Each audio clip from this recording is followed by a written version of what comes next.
Estamos de volta para o primeiro bloco e vamos conversar aqui com o vereador Raimundo Vaz, que é candidato a prefeito, como eu falei agora há pouco, pela coligação PSDB-PR. Raimundo Vaz aparece na primeira pesquisa, também aparece na segunda pesquisa. E eu acho que para a gente dar início, vamos colocar a sua opinião, a sua avaliação sobre essas duas pesquisas que foram feitas aqui na capital e registradas, claro, no Tribunal Regional Eleitoral. Eu penso que pesquisa, você não tem de contestar a pesquisa. Ela reflete um momento, ela reflete um local e o número é estratificado com base no que você colheu. Dizer que a pesquisa favoreceu a A ou a B é certamente você querer desqualificar um trabalho científico que alguém certamente tratou, uma vez que é registrado, e aquele dado que ele não favoreça a você, mas você tem que respeitar, porque cientificamente foi feito um resultado com base em estudo. Então, eu não discuto o percentual, mesmo que me desfavoreça, mas eu preciso ter esse comportamento, porque a mesma pesquisa que hoje eu posso contestar, pelo número baixo, pode amanhã me oferecer um número bom, né, alto, e aí é motivo também para que os possam contestar. Portanto, mas, Raimundo, me diga uma coisa, ainda sobre pesquisa. Qual é a razão principal que você acha de ter, nas duas pesquisas, obtido um número tão baixo, que não chega a 3%? Nós estamos... Não, chegou a 4, né? A primeira? Não. Do Ibope? Foi. O Ibope deu 4. Foi. E a segunda deu 2,8, é isso? Todos os candidatos ali na segunda deram uma... Deram uma baixada. É como eu disse, então, em termos de 4%. É exatamente isso. Ele reflete onde você pesquisou. Eu sou um candidato de periferia, moro na periferia. Minha obrigação é com a cidade por inteiro, com o meu município, os limites territoriais de Rio Branco, eu tenho a obrigação de assim tratar com minha responsabilidade. A cidade do perímetro urbano também. Entretanto, por eu morar no Calafate, uma região periférica, é normal que as pessoas tenham um sonho de ver um prefeito da periferia pela primeira vez dirigindo nossa cidade. Então, a minha votação mais específica vai ser em regionais, geograficamente definida, e isso, a pesquisa, ela não reflete esse dado, né? Então, não quero aqui contestar o percentual, mas quero dizer que quem tem reduto eleitoral não é igual a quem tem uma votação constante nas demais áreas da cidade. Raimundo, você fez uma análise, de todo modo, louvável. Embora eu, com formação profissional, estudei 2 anos a nível superior sobre pesquisa, né? Só que eu daria uma resposta diferente da sua. Eu só passo a dar crença numa pesquisa quando eu conheço a metodologia que ela fora feita, ela fora elaborada. Se eu fizer uma pesquisa no seio da minha família, se eu fosse candidato a presidente da República, todos iam votar em mim. Não é isso? Narciso, na verdade, essa pesquisa, eu não posso contestar. Como foi e você não contestou, diga-se passagem. De forma alguma. O que eu coloco é que ela não reflete uma realidade eleitoral, por eu ter um reduto. Eu acredito muito quando a urna abre. A periferia, ela vai mostrar a sua força na eleição. E a pesquisa não consegue detectar isso, né? Agora, ela prejudica muito a minha pessoa. Você acha que prejudica? Muito, porque ela me coloca num patamar bem inferior do que é uma realidade hoje eleitoral.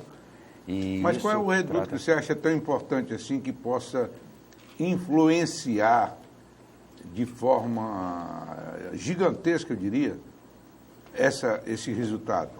Qual é o reduto? É o Calafate apenas? O Calafate, a Baixada, a Estação, são áreas que eu tenho uma performance. E você acha que isso não é pesquisado?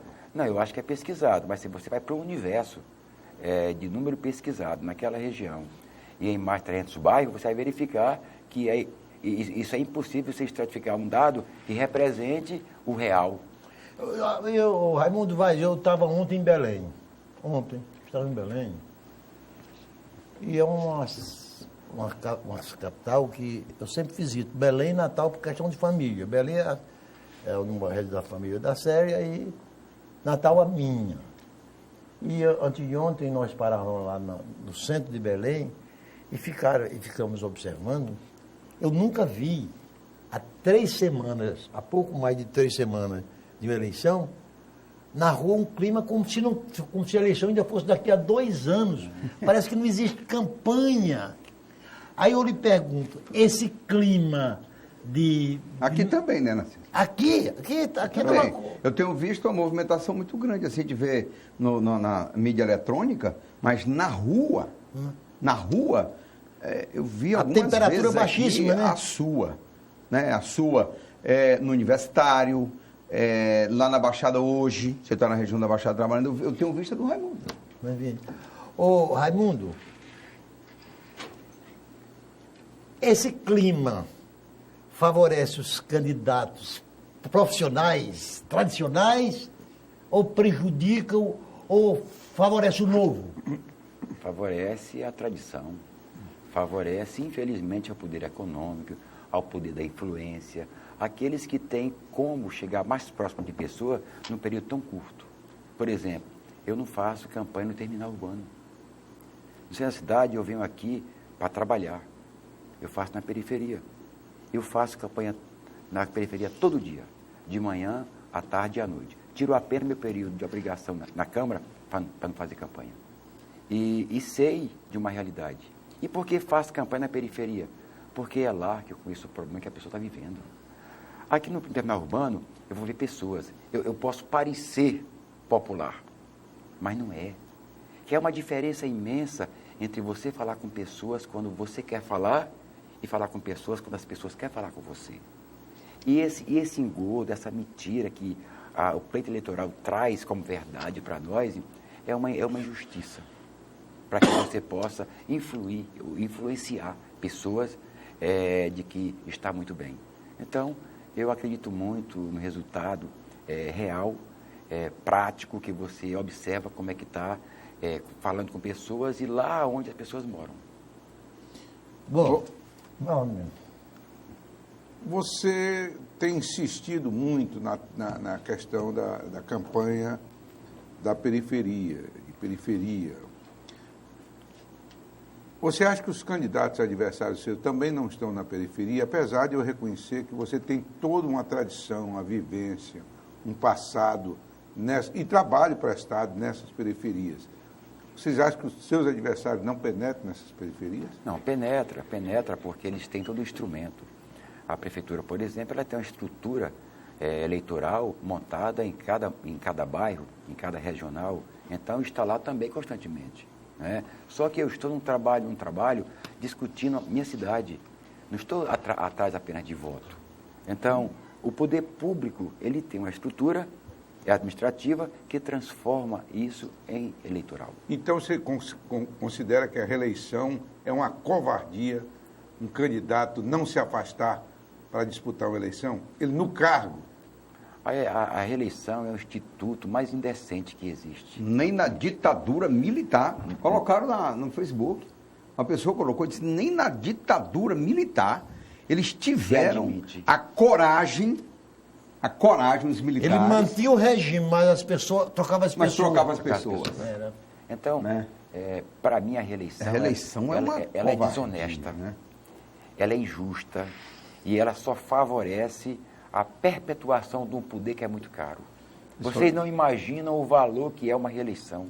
Foi uma obra tucana, né? Compromete uma gestão. Né? Compromete uma gestão. E isso é muito ruim, porque o que você deveria ter liberdade para discutir a cidade, nas prioridades que ela precisa, você começa a pensar eleitoralmente. Mas, Raimundo, você anda a entrar nos problemas da nossa cidade propriamente dita. Vamos na política. Mas chegou no assunto de reeleição. Você sabe que eu acho que a reeleição é um prêmio para as sociedades democráticas já refinadas, partidos consolidados, eleitores conscientes, como nos Estados Unidos. Os Estados Unidos ninguém reclama pela presença da reeleição. Mas você sabe que nos gregos que tinham a democracia, Atenas, por exemplo, não tinha reeleição. Né? Eles não aceitavam a reeleição. Era a melhor escolha. Só que o Instituto da Reeleição, em cima de uma democracia como a nossa. O Fernando Henrique Cardoso deu uma belíssima entrevista na UOL de ontem, onde ele faz uma crítica diretamente, pergunta para ele que ele instituiu a reeleição, se ele se arrepende de ter instituído. Até porque foi muito questionada a aprovação da emenda da reeleição. A forma de como foi. Aí ele lembra esse detalhe. E lastima que na época que Fernando Henrique Cardoso foi presidente, Osmir, com 3 partidos, ele compunha uma maioria parlamentar de 315 partidos. Hoje, o Temer... 315 parlamentares, Hoje o Temer tem para compor uma maioria parlamentar, ele precisa fazer aliança com 20 partidos. E não tem maioria assim mesmo. Não, aí ainda questiona. Aí você, e dos partidos, você tem dentro de cada partido dissidência. Todos os partidos têm dissidência, né? É verdade. Veja bem, quando eu discuto reeleição no Brasil, em Rio Branco, exatamente porque não há uma preparação. As reformas não foram feitas. Como é que você vai dar o direito do cidadão fazer uma reeleição se você não criou para os pares, para os concorrentes, uma situação que permita que ele possa navegar também em mares em condições de concorrer? Então é desonesto, é injusto, né? O favorecimento é imenso. Você mantém os cargos comissionados, você mantém cargos terceirizados, você mantém uma máquina, você está todo dia, queira ou não, anunciando possibilita obras. Você fazer uma ampla coligação e tomar de conta do horário eleitoral do rádio e televisão. Né? Olhe, em Rio Branco, a realidade que está colocada é que as coligações funcionam com base na influência do poder, com base nos cargos comissionados. Sim, claro. Aqueles que estão hoje exercendo e aquele que tem a esperança de exercer. Mas, Raimundo, isso é o pior critério para você fazer aliança. Mas, Raimundo, a tese de alguns setores da oposição ao atual governo é de que deveriam sair com mais candidatos, não é isso, Narciso? Para poder ter segundo turno. Eu, pessoalmente, até como político, eu nunca concordei com essa tese. Eu achava que a disputa teria que ser Única. Vamos decidir no primeiro, ou vence o governo ou vence a oposição. Mas hoje eu noto que a oposição já se preocupa, pelo menos com base nas 2 pesquisas, de que se você não crescer mais, pode até não haver segundo turno. Como é que você avalia? Quer o seu crescimento, quer essa possibilidade de segundo pergunta, turno? viu? Boa pergunta. E precisamos analisar um assunto desse friamente, como os números apresentam. Sim. E isso não é falso, você poder conjecturar de que há uma possibilidade de acordo com os números apresentados. Eu creio que esta possibilidade não haverá. Não haverá, como eu falei, porque não está detectado votos que poderia ter sido constatados na coleta das informações. Né? Então, eu creio que segundo turno é uma coisa certa. Mas também sei que a nossa candidatura, ela sofre ataques das 2 partes. Das duas? Das duas partes. E a nossa candidatura, ela tenta ser desqualificada.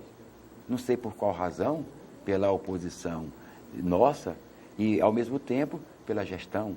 Eu me preparei para enfrentar... Os 2? Não, primeiro para enfrentar o PT, para tirar o PT do poder. Eu não me preparei para fazer uma guerra com os aliados de oposição, mas estou sofrendo isso. Está vendo, é? E por que está ocorrendo? Porque... Mas detalhe melhor, como é que está vendo isso aí? Não, porque à medida que você começa a demarcar o campo ideológico, e começa a mostrar que a situação entre PT e PMDB, elas são muito parecidas ao que se refere, o que se defende nesse Brasil, como se quebrou, e hoje as pessoas querem fazer diferente, que não são, e eu tenho colocado numa situação igual. Por exemplo, PT e PMDB são responsáveis pela crise no Brasil. Esatamente. Você coloca muito claro. Eu tenho de colocar não tem isso. diferença. Eu não estou aqui criticando a candidata do PMDB. A pessoa mas o partido político que serve, o time que ela serve, é comprometido com essa causa de corrupção nesse país. Tanto quanto o PT. Tanto quanto o PT, eu não posso separar isso, para mim ser justo. Eu não estou a serviço nem de A nem de B. Eu sou a oposição, não de hoje. Eu sou a oposição, e vocês sabem perfeitamente, de um comportamento nosso muito forte, ético, se colocando sempre contrário, se insurgindo a situações que ninguém tinha coragem. Eu sou desse tempo, eu não inventei agora meu posicionamento. Ele é de 30 anos de vida pública que eu tenho. A mesma pisada. A mesma pisada, e acreditando que nós haveremos de um dia ter representante, de termos dirigente que possa interpretar isso. Dar valor ao trabalho construído ao longo dos anos. Eu estou há 30 anos me preparando para ser prefeito de Rio Branco. No caso de Rio Branco, qual é a razão fundamental para você, como candidato, de que o PT deve encerrar agora a sua gestão nas eleições? Qual é o principal fundamento? Porque o Marcos Alexandre, né, tem assim uma grande aceitação, tem feito você é vereador também, né, acompanha, tem feito uma boa gestão, pelo menos é o que indicam as pesquisas, assim. Qual é a razão que você encontra? Não, tá bom do PT. Perfeito. É preciso que aí faça as comparações. E Rio Branco, lamentavelmente, ele só conheceu duas forças políticas nos últimos 20 anos. 8 anos do PMDB e 12 do PT. Vai fazer a comparação de 8 anos do prefeito Maurício Sérgio, do prefeito Flaviano, que quis ser governador antes do tempo, do Isnar Leite, com os 8 anos do Angelim, a diferença é imensa. É imensa. Mas quando vai comparar a gestão do Angelim com o Marcos Alexandre, aí é uma diferença também muito grande. Porque o Angelim, a favor do Angelim. Porque o Angelim ele conseguiu pensar a cidade numa continuidade, não no continuismo. E a atual gestão, ela pensa que continuidade é continuismo e não é. Não é. Não projetou Rio Branco para os próximos 4 anos. O nosso PPA, por exemplo, ele é uma cópia do anterior. Não tem muita novidade. Por quê? Porque a equipe dele não conseguiu pensar Rio Branco. Explica o que é PPA, para o pessoal entender. É o plano plurianual. Eu sei, é para o pessoal entender que é o plano. Orçamento, é um orçamento de longo prazo. Não, é a diretriz que você traça a longo prazo, para que você possa estabelecer dentro do PPA todos os planos que a gente possa fazer. Meu plano de governo, eu preciso observar o PPA, observar a LDO, observar tudo isso, que às vezes falam em plano de governo e não sabem o que estão dizendo. Nem sabe o que é possível, nem sabe os instrumentos que se tem. E aí, você sabe que há um regramento na cidade para tudo, para a parte urbanística, para a parte, ao que se refere à educação, tudo tem regra. Raimundo, no caso do fundamento para a saída do PT, você já explicou. A do PMDB é o mesmo fundamento? Você responde depois do intervalo. Ok. Ok? E depois vamos para o também intervalo. eu gostaria de encerrar e começar a discutir também as diretrizes e Do detalhamento plano do plano de governo dele. Ok, gente. Ok. No segundo bloco a gente volta já.